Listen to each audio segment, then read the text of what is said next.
Then all the tribes of Israel came to David at Hebron and said, "Here we are, your own flesh and blood. Even in times past, while Saul was king over us, you were the one who led Israel out and brought them back.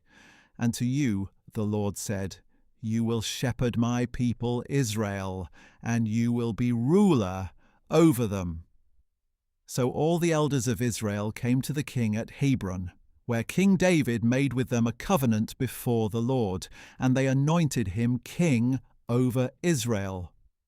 David was 30 years old when he became king, and he reigned 40 years. In Hebron he reigned over Judah 7 years and 6 months, and in Jerusalem he reigned 33 years over all Israel and Judah. Now the king and his men marched to Jerusalem against the Jebusites who inhabited the land. The Jebusites said to David, "You will never get in here. Even the blind and lame can repel you." For they thought, "David cannot get in here." Nevertheless, David captured the fortress of Zion, that is, the city of David. On that day he said, "Whoever attacks the Jebusites must use the water shaft to reach the lame and blind who are despised by David.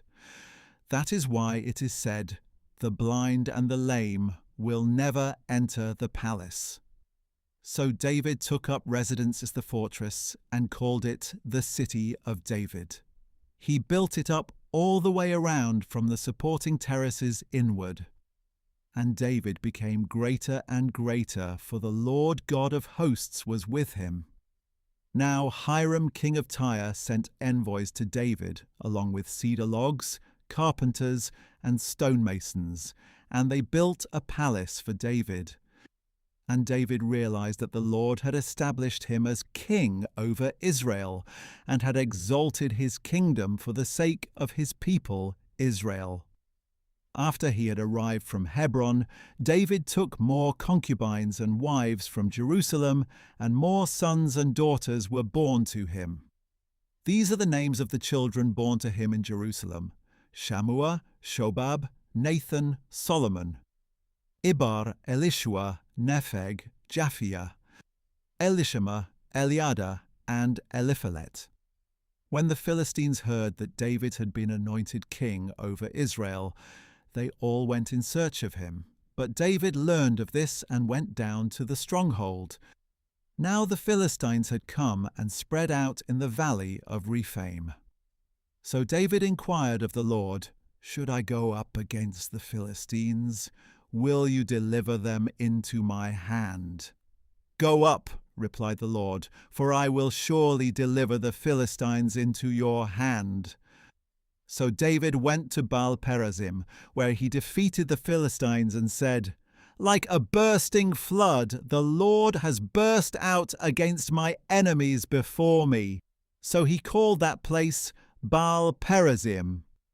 There the Philistines abandoned their idols, and David and his men carried them away.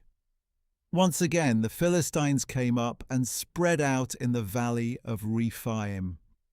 So David inquired of the Lord, who answered, "Do not march straight up, but circle around behind them and attack them in front of the balsam trees.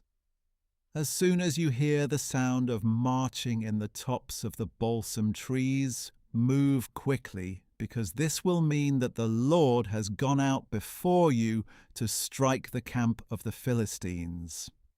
So David did as the Lord had commanded him, and he struck down the Philistines all the way from Gibeon to Gezer.